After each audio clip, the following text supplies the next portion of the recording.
I was lucky enough to play on Hustler Casino Live on a 10, 20, 40 game, the highest stakes I've ever played in. I bought it for $5,000, and these are all the highlight hands of that live stream on Max Payne Monday. And there is pain, so be ready for it. Bro, I sat next to Espen Jorstad, the 22 main event champ. You know how freaking terrifying that was? Funky punts. Cape Run, Funk. Yeah. 6.6 million subs on YouTube. We went from 2.5 to 10, 20, 40. We bought him for 5,260. That 260 is from a game I played on the 2.5 felt for warming up for this game because I knew I needed to be prepared. So I came into this game ready. I knew that showing up to this game, it was going to be splashy. So my goal was to be tight and aggressive and just play my strong hands and not getting out of line like I normally would on the felt because I love having aggressive play style. Didn't want to do that here because I was so uncomfortable with the money. Hand number one, about an hour into the stream, and I put in my first 3-bet with pocket sixes against DGAF, one of the loosest players I've ever witnessed. I like being able to fold my fucking hand while I eat a burger. I get a big thrill out of it. You checked already. Is it? I'm getting bad cards. I should not play them. Yeah, that's what I was going to say. Alright, I'm gonna fold. He reached I for should chips. stop playing my There bad was a king cards. out there. against her. He's played like 3 hands. So right there, he said, I'm going to check to the pretty boy. I'm going to fold because he grabbed chips because he's only played like 3 hands. That's literally my mentality, is tight and aggressive. So that was the first hand of the stream. We take down a small pot, and God, that felt so good because these stakes are scary. Hand number 2, let's check it out. These like local Right. poker room type Well, things that I keep hearing about. So think of everything from the back of the TVs forward. That's all it is. Yeah. Because in Texas we can't do the. Still okay. Like I found that the people on the West Coast are pretty stuck up and snobbish about, or if there's a big tournament, they'll go over there, and to go to different places. Usually when I'm traveling, the last thing I'm thinking about is playing poker since it's pretty much the same everywhere you go. All best bet live, but the majority of the people who play there or go there. Right here, when you think about it, man. There's no doubt about it. So we looked at an ace 4 of hearts. We do not raise. We end up calling. And when we hit a flop, that is just absolutely gorgeous. And this is where I think I should be check raising, but I was too scared to check raise. We ended up losing, I think it was around $600. Bro, that's so much money. I mean, the best part about this live stream is I get to look back at these hands and review, and I should definitely be check raising a player like DGAF, which I was too scared to do because he has $14,000 in a stack, and I didn't have the depth in my stack that I normally would be comfortable with because battling on these type of board textures, like I feel like I can excel on, especially against someone who's as punty as this guy.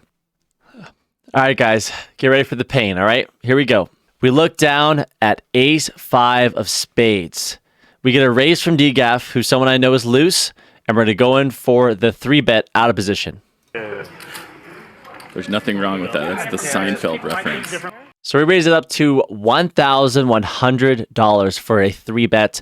We have $3,670 behind. Funky punts. Chooses a really nice spot to 3-bet. These guys are getting out of line. He has ace 5. If he does make this call, Funky only has 3,600 behind. He's like 35 behind or something? Is that right, Badger? I'm not getting great implied odds to hit his set.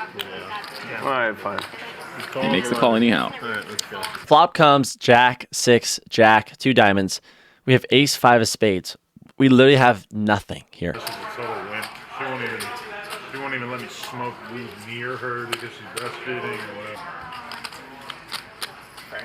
So we put in a small bet of 840 and we get snap called by DGAF. In my head, the moment he snap calls, I don't think we're good. And I'm ready to give up. So let's see what happens. You're going to have to bet again, Funky. Whatever. I'm pregnant. Like, you have to do literally everything I tell you. I swear Johnny Can was out He there. just checks. Check. Jeff is happy to check that back. Magical time. So we check on the 8 of diamonds when the flush comes, and then he snap checks it back. I'm feeling like there's a lot of weakness, and a shove will definitely do the trick. A delayed shove makes sense. I think it does. On this river card, the 3 hearts, it changes nothing, and I still think we can represent overpairs that are better than a 5, okay? and let's watch and see what happens. Drive for me. So I Just go put it all in. whenever Doug is Why out of town, leave he allows me 1,000 to- behind? Oh, He is all in. He's gone, you know, then I show up. But I go, unfortunately, less now This because would I'm be spending more time traveling here. A fantastic call by DJF. So in the moment I saw him look down his cards and make some faces in my peripherals, I knew that I was putting him in a tough spot, which was my goal. Sitting at this table, let's see what he does. And would he turn ace-king into a bluff? Would he turn ace-queen into a bluff? I don't think so. And that seemed like the most probable candidates. 3 or 4 times bigger than this guy. Oh, wow. The board ran out fairly dry. Stand up, do the stand Nice up. call. Call of the night. Billy with the soul read. Look at those faces. With the soul That read. is the exact opposite of what I thought both of you. Still nice hand, Funky. I folded the fingers. Nice call, nice call. Thank you.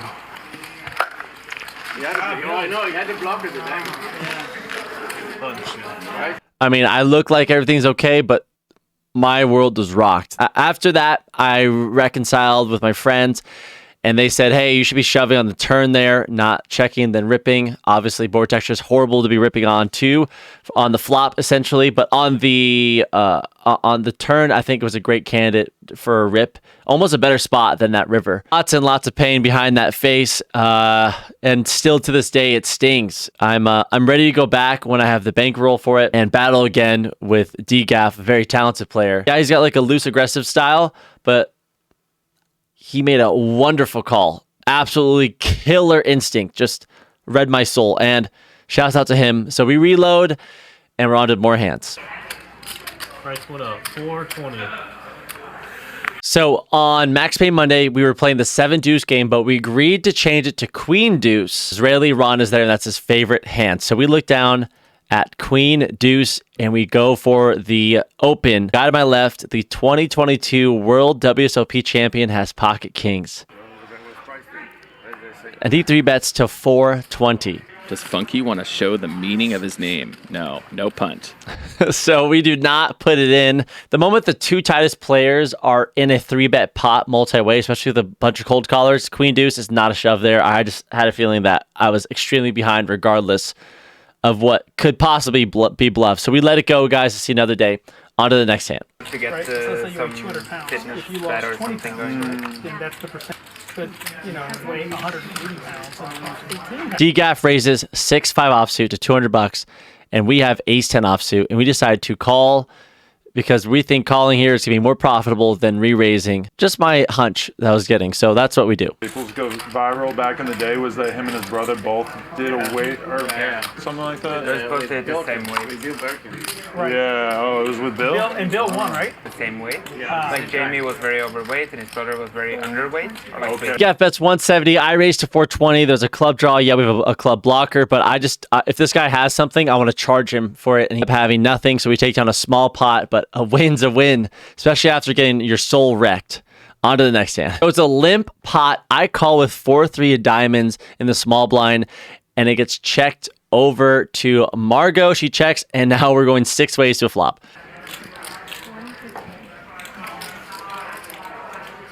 Let's see, he was a big UFC fan, this friend. So he thought he knew what he was doing because he watched UFC Countdown for the last, 10 years or whatever. It's like seeing these guys cut weight a lot. Because in a weight loss bet you can Didn't trick it so understand easily, right? You can how just much do, like, control- what the MMA Bink. We get trip 3s. fighters or whatever do And how you need to have a team to do it right. No salt, do sauna fucking 3 times a day, don't drink too much water for a few days and you're gonna lose infinite kilos, right? Just 20 pounds of fat. Funky like, has a 3 from my here. level, He's 20 pounds finally of fat. hit. Percentage bet instead where you do like DEXA scans. I think honestly that kind of has to be part of it. If Yeah. you're gonna do it, you have to like have a couple different ways to You can measure it. You can trick the DEXA as well. So we just call here. Yeah, there's a backdoor flush draw, but I feel like this 3 can get more value from a call than a raise. I think raise is going to just, I think everyone's going to end up folding their hands. I just don't think anyone has anything too strong, and our hand's just so nutted. So we end up not putting in the raise, which we probably should have done and gone for value, but we don't. We do the exact opposite. So here we go. A little frustrated with myself, but this is how you learn. This is how you get better, is reviewing your hands. It's a shame if you like used the bet as an opportunity to learn how to cheat. Oh, Funky doesn't bet. That's going to be the end of the hand. That wins. So we win with the 3. It's a $1,600 pot. And God, it felt so good. That was awesome. I mean, I didn't play it the best, but winning a pot, I mean, momentum in poker is a thing. And this felt like we're building some momentum. On to the next hand. So we raise up to $200 with pocket 10s. And you can see Sashimi, she limps with ace king.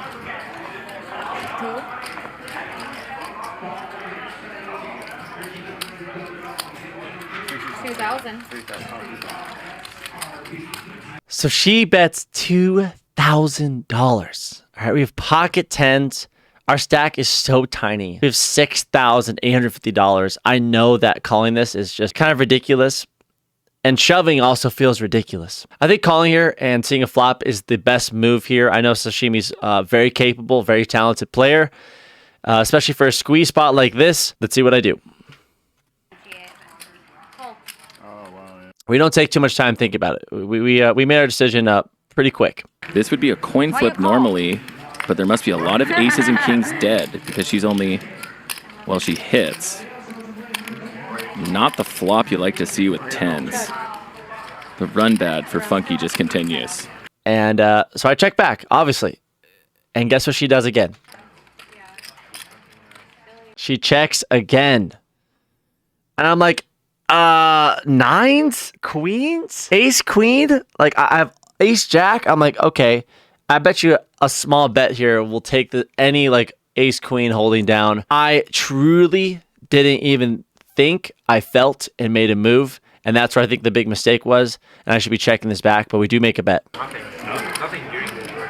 But before that, like, is that something you never worked on? It's a big mistake. And checking back here is just the most profitable call because in a 3-bet range, she has all the kings and all the jacks. He needs to find a 10 and a 10 only.